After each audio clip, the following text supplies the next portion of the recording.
Hola a todos, bienvenidos al canal de YouTube de la Residencia de Bioquímica Clínica. Les habla la bioquímica de segundo año, Sofía Itatí González, y hoy les traigo mi Ateneo titulado Frecuencia de hemocultivos positivos y utilidad de metodologías manual y automatizada en el Laboratorio de Alta Complejidad de Misiones y en el Hospital Público Provincial de Pediatría en el periodo septiembre-octubre del 2023. Este Ateneo corresponde a mi rotación por el sector de bacteriología de mencionados laboratorios. Para arrancar, vamos a comenzar comentando que este Ateneo consta de dos partes. Por un lado tenemos la descripción de equipos y por el otro lado un análisis epidemiológico. ¿Arrancamos?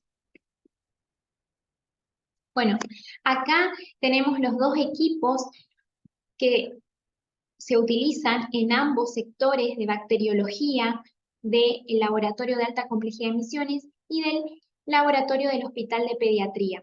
Por un lado tenemos el BAT-ALER y por el otro lado el BACTEI-2. Entonces, primero vamos a arrancar con el BAT-ALER. ¿Qué tipo de muestra va en este equipo? Las muestras de hemocultivo periférico, o también llamadas hemocultivo, que es un método de diagnóstico que se realiza para la detección de microorganismos en la sangre, para así posteriormente realizar identificación y susceptibilidad antimicrobiana. Otro tipo de muestra de hemocultivo, el cual consiste en tomar la muestra de sangre a través de un catéter ya implantado en el paciente, es el retrocultivo, el cual, si este retrocultivo viene acompañado de su hemocultivo, recibe el nombre de hemocultivo contralateral, haciendo referencia a que se encuentra del otro lado del cual está implantado este catéter en el paciente. Bueno, entonces, el primer equipo, el cual vamos a contar la metodología, es el BAT-ALER PN+. El objetivo de este Ateneo es que uno pueda conocer cómo trabajan ambos equipos en el día a día de ambos laboratorios. Entonces, tanto este sistema como los frascos van a proporcionar un sistema de detección microbiana y un medio de cultivo, el cual va a dar las condiciones nutricionales y ambientales adecuadas para que los microorganismos que generalmente producen infecciones en la sangre o en los líquidos estériles puedan desarrollarse. Entonces se va a colocar el frasco inoculado en el instrumento, donde va a ser incubado y controlado continuamente. Es importante resaltar la importancia de que estos frascos, una vez inoculados y que llegan al laboratorio, deben ser colocados lo más rápido posible dentro del equipo. Entonces, ¿cómo realiza esta detección de microorganismos el BAT-ALER? Bueno, este sistema utiliza un sensor colorimétrico. Este sensor va a detectar una luz reflejada que va a indicar que microorganismos presentes en ese frasco han producido dióxido de carbono. Entonces, si en la muestra yo tengo microorganismos, estos producen dióxido de carbono a medida que van metabolizando los sustratos que tiene el medio de cultivo. Entonces, este dióxido de carbono va a ser detectado por este sensor que es permeable a gas, que justamente este sensor va a estar en el fondo del frasco. Entonces, al detectar, el dióxido de carbono va a cambiar de un azul verdoso a amarillo.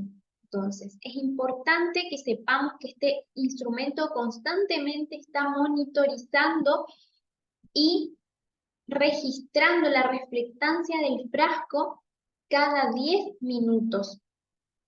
En esta imagen podemos ver el fondo del frasco de hemocultivo, el cual tiene el sensor, el cual va a producir la reflectancia de la luz, y este sensor va a virar de un negativo que es azul verdoso a un positivo que es amarillo.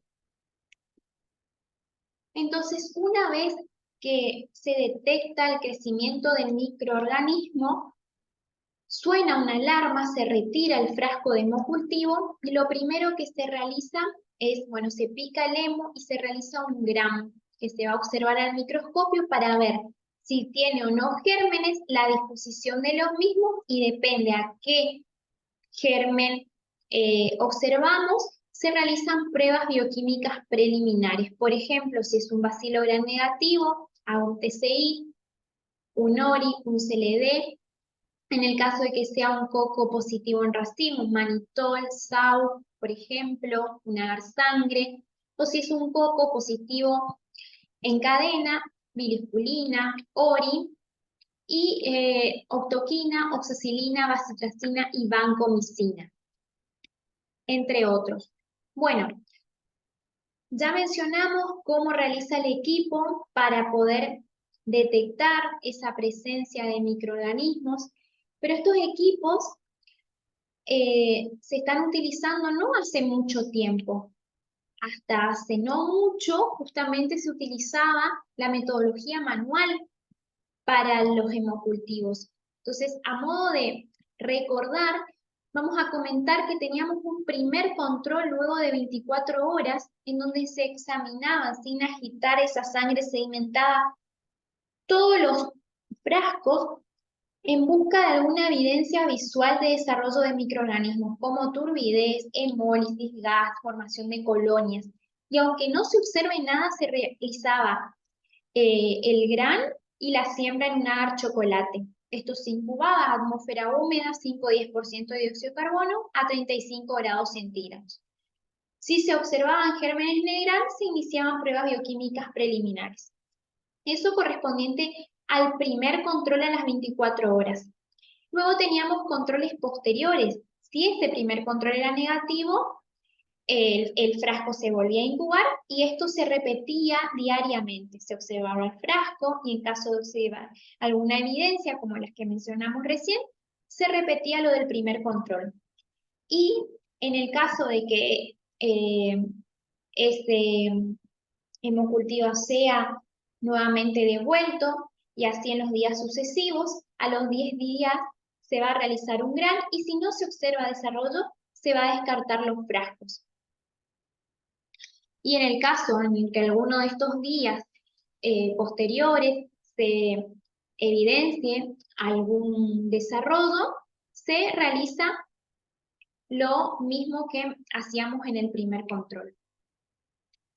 Bueno, y el otro equipo que utiliza el sector de bacteriología en ambos laboratorios es el BITEC 2.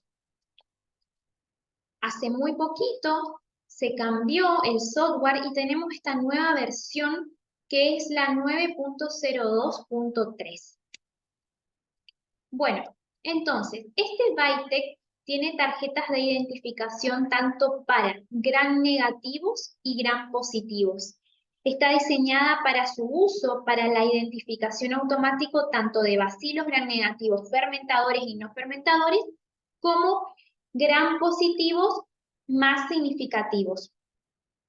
Esta tarjeta es de un solo uso, luego se debe desechar. Entonces, ¿en qué se basa la identificación por parte de estas tarjetas? En métodos bioquímicos que están establecidos y en sustratos en el cual se va a ver, se va a medir cómo utiliza la fuente de carbono, las actividades de determinadas enzimas y la resistencia. Entonces, para los gram positivos existen 43 pruebas bioquímicas y para los gram negativos existen 47 test bioquímicos y un pocillo de control de descarboxilasa. Entonces, los resultados finales de identificación, si es un gran positivo, vamos a tener alrededor de las 8 horas más o menos, y si es un gran negativo, aproximadamente a las 10 horas. Entonces, acá podemos ver en forma ampliada lo que son las tarjetas de identificación. Importante ver estas tarjetas si están en buen estado, si el envase que las contiene no están abiertos, ver siempre la fecha de caducidad de estas tarjetas, el tipo de tarjeta. ¿Por qué el tipo de tarjeta? Porque nosotros vamos a tener tarjetas para identificación de gram negativos, de gram positivos y de antibiogramas para gram negativos y gram positivos. Entonces, siempre ver cuál es el tipo de tarjeta, el número de lote. Entonces, acá nosotros vamos a ver los pocillos, en donde se van a realizar las determinadas reacciones, las determinadas pruebas bioquímicas. Entonces, este es un tubo de transferencia, el cual se va a introducir en el tubo que podemos ver acá, en donde vamos a tener la muestra. Si el tubo de transferencia es de color azul, me indica que esta es una tarjeta para identificación. Y si es de color gris, como podemos ver acá, es una tarjeta para antibiograma. Entonces, nosotros podemos hacer tanto la identificación como el antibiograma. En algunos casos únicamente vamos a realizar la identificación, entonces vamos a hacer una suspensión de la muestra, pero en el caso de que tengamos que hacer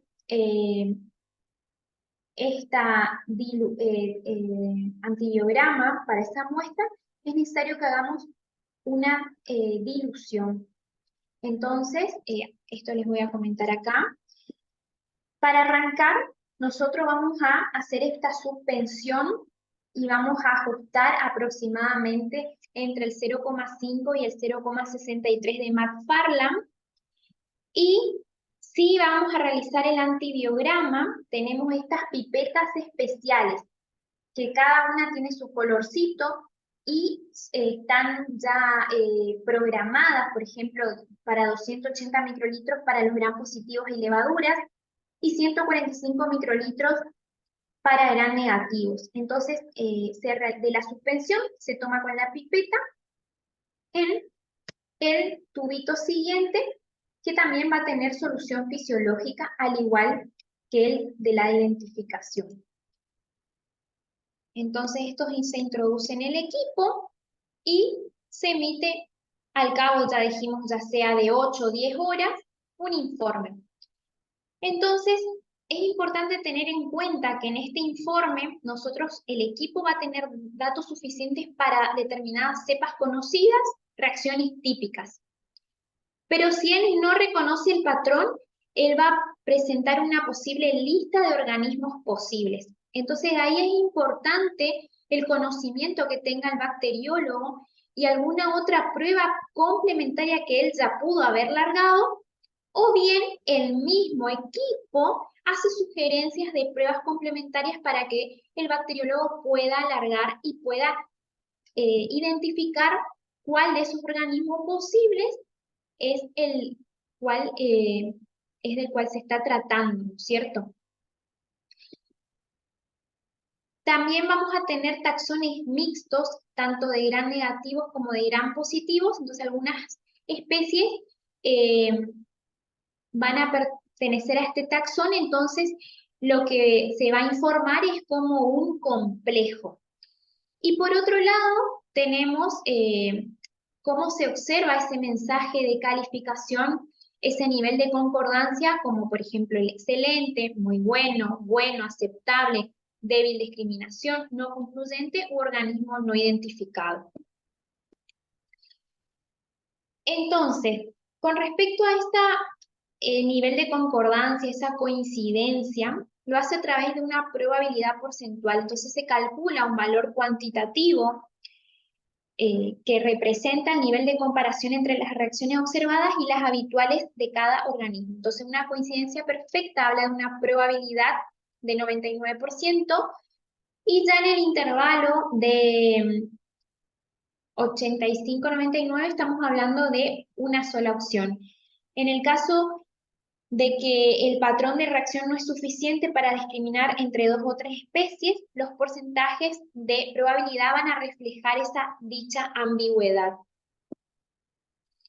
Bueno, ambos laboratorios van a realizar control de calidad a través de cepas ATCC enviadas por el Malbram. Estas son algunas de las que se largan, por ejemplo, para la Escherichia coli, la TCC 29212, o la 25922, para la Pseudomonas aeruginosa, la TCC 27853, entre otros. Bueno, ya comentamos entonces cómo hace la identificación el BACTEC. Ahora vamos a ver cómo hace la sensibilidad al antimicrobiano. Entonces, estas tarjetas de sensibilidad tenemos para Gram negativos, en donde se determina la sensibilidad de los bacilos Gram negativos aerobios clínicamente significativos a los agentes antimicrobianos de forma in vitro. Entonces acá tenemos una porción de lo que es esa composición de la tarjeta, en donde tenemos, por ejemplo, antimicrobianos como micacina, ampicilina surfactans, pepime, entre otros. Por otro lado, tenemos la tarjeta para determinar la sensibilidad de Staphylococcus cpp, Enterococcus cpp, Streptococcus lactiae a los agentes antimicrobianos. También decimos que sabemos que es una prueba in vitro. Y acá tenemos una porción de lo que es la composición de la tarjeta para los gram positivos, por ejemplo, ampicilina, cefoxitina, ciprofloxacina, entre otros.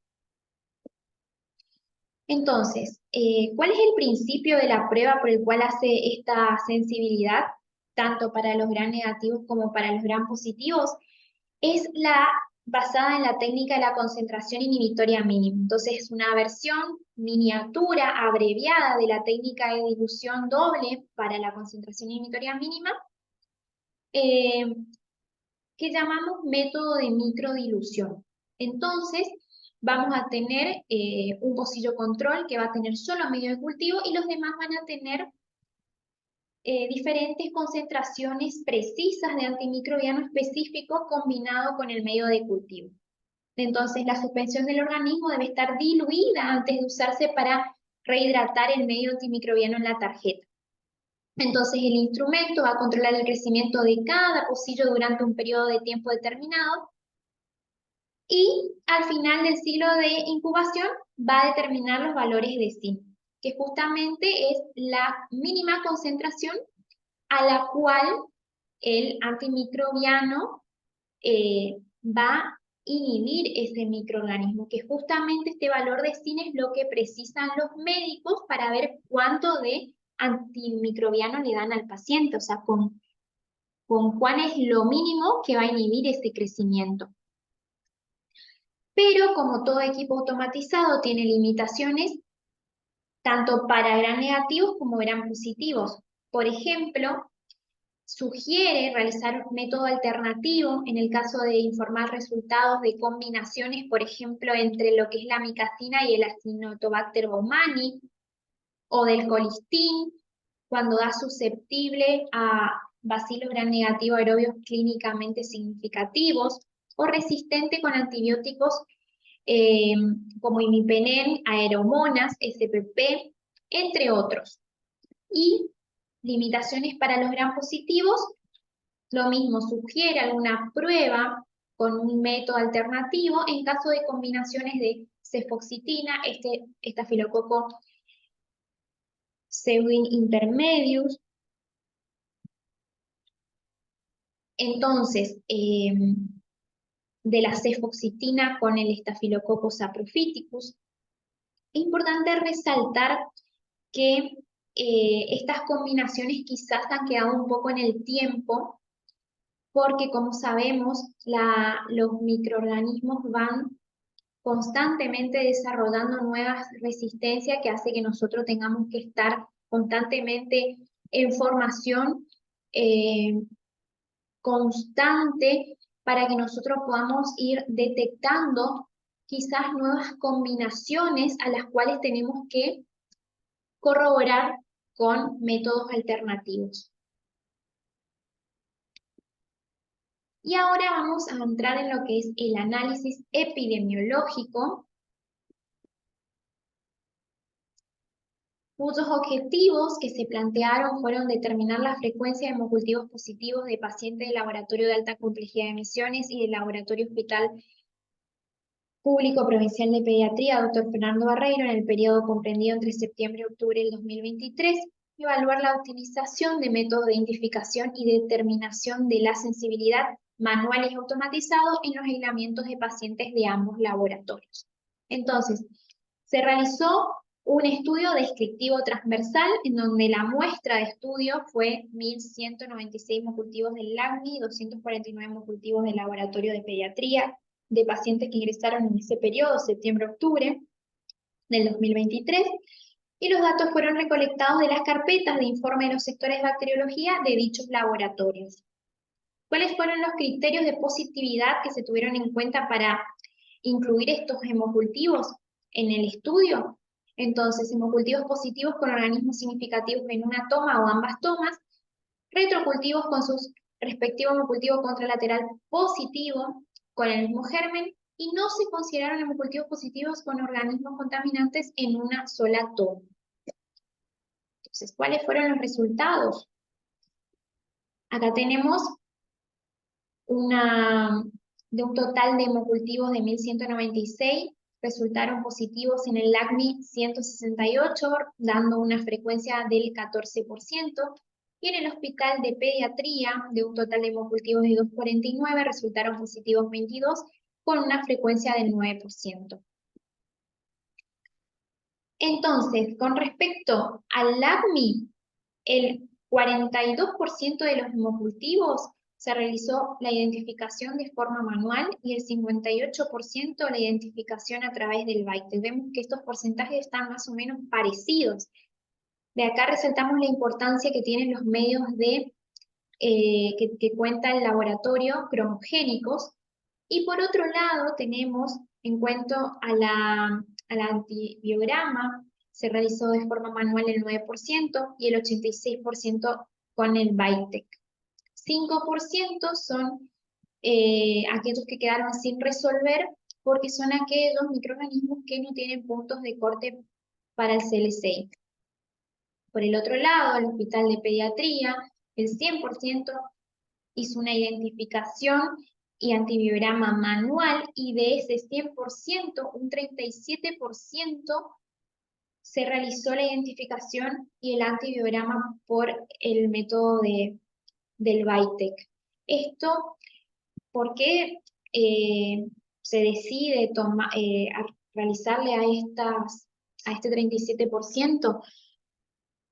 Porque quizás algunas halos de los antibiogramas estaban como ahí en el límite, o había algunas dudas respecto no solo al antibiograma, sino a la identificación, y a los pacientes, sobre todo críticos de la terapia intensiva, a todos ellos se le realiza la identificación y el antibiograma también de forma automatizada.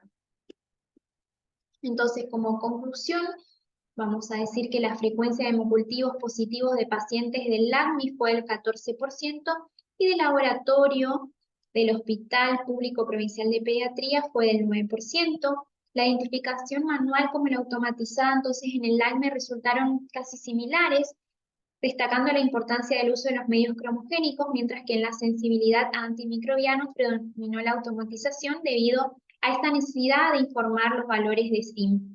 Y la identificación y antibiogramas en el Hospital de Pediatría fueron el 100% manuales, en cuanto a la automatización se llevó a cabo en casos puntuales, como mencioné, de pacientes críticos o sospecha de algún mecanismo de resistencia o algún resultado manual inconcluso. Bueno, eso es todo, muchas gracias, y quiero hacer un agradecimiento muy especial a cada uno de los integrantes de los sectores, tanto del LACNI como del Hospital de Pediatría, por este tiempo que me dedicaron de aprendizaje en lo que es la bacteriología. Así que a todos ellos muchas gracias y hasta la próxima.